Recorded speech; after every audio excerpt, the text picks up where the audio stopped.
Today, I'm going to show you 3 simple techniques that can turn your portrait realistic. If you want the look to have an impact, start with the structure. Light lines, simple shapes, and markings keep everything organized.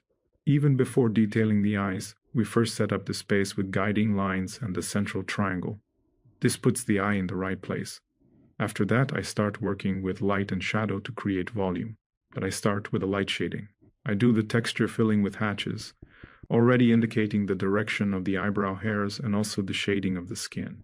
Next, I start filling in the iris and pupil area, always saving some small areas of light, which will be the brightness of the pupil and the reflections of the light.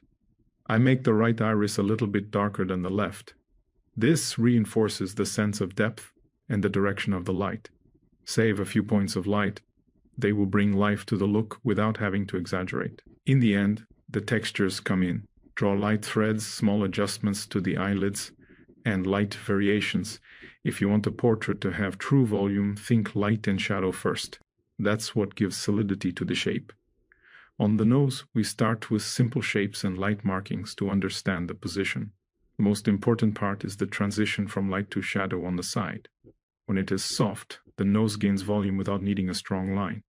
In the end, we only use the edges and reinforce the tip of the nose. In the area between the root of the nose and the eye, there is a deeper shadow, and it's important they position that shadow in the right place.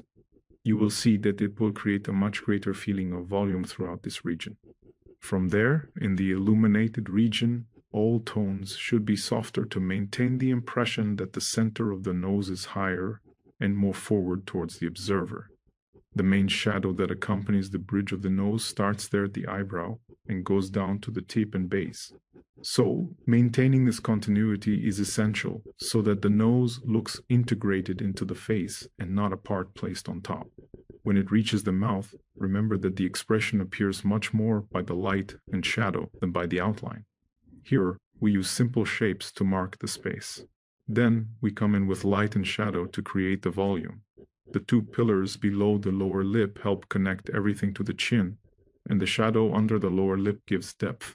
Then, we add small textures that make everything more natural, with a light shine on the lips. And lastly, make the small details well placed that make the portrait much more natural. On the skin and on the beard, you use dots, hatches, and layers to create the texture. In the shadows, the hairs become darker. In light areas, they tend to get lighter and even fade at the end. Small highlights in the filter, at the corner of the lip, and on the chin will help to close the portrait naturally. Then, when you put these 3 steps together on each part of the face, the design begins to take shape and presence without complication.